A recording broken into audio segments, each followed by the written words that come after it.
Hello everyone, this is Mum from Ask Useless German and Ask the German Commander, and I promised you a while back to make a guide on how to Askblog. Well, this is the video about it. Nothing in this video is mandatory, these are just a few tips from what I've learned from Askblogging experience.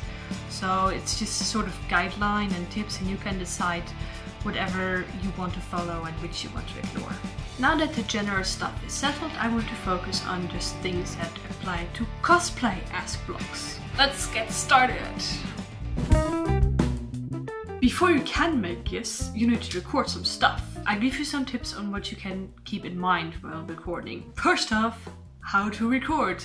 With a camera. You can record with whatever camera you have available. I used to first record with my webcam of my laptop, but that was kind of crappy. When I got my new phone, it was so much better because I could film in HD, and I started just using my phone because it looked so much better. Well, I also edit my recordings in iMovie and make them in 3-second videos, like one video per GIF, and then I can just very easily upload them to the GIF making site. It takes a lot of time, but it works for me.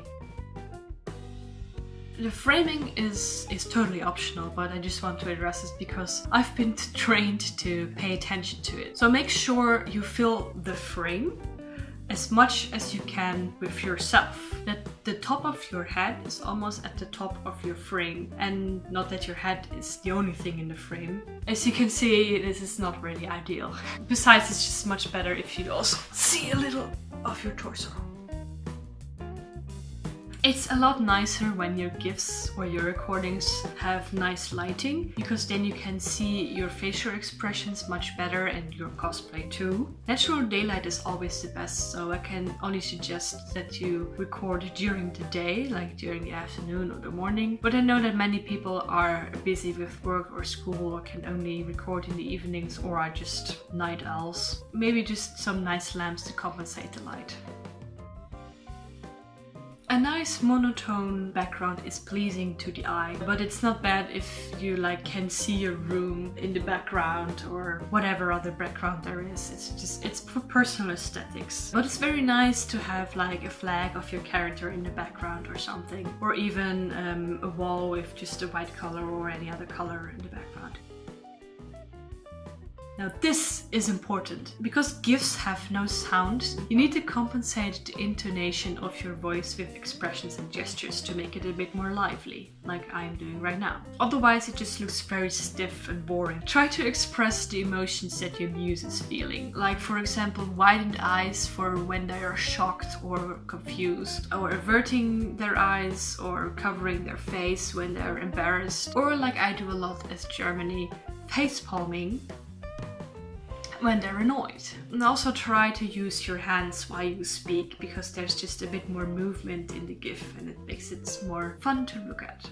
Overall, little gestures like waving or shrugging or shaking your head help to make it more lively. This can take some time and some training, but the more you do it, the better it'll get. You don't need to have had some acting background or acting lessons to do this. I haven't had either of those, and I just kind of did it myself. Well, you can judge yourself how good it is.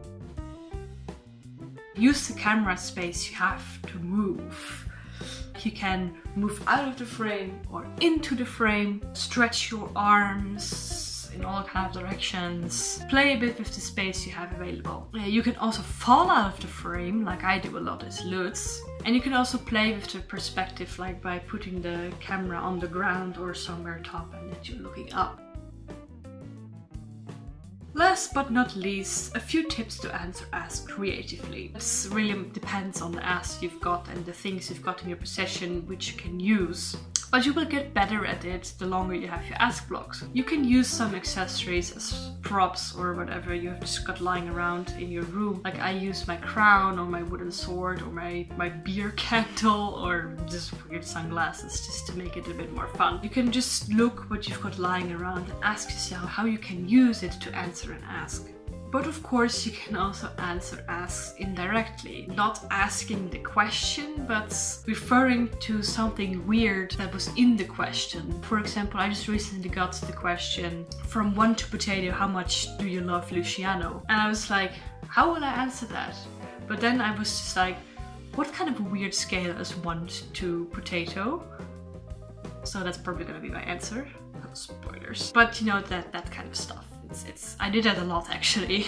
But you know, just let your imagination run free, and over time you will develop your way to answer asks in a funny and creative way. And the very last note, it's okay to reuse GIFs. I do it all the time, and many others do it too, because why would you make a new GIF if you can just use the old one which fits perfectly to the answer?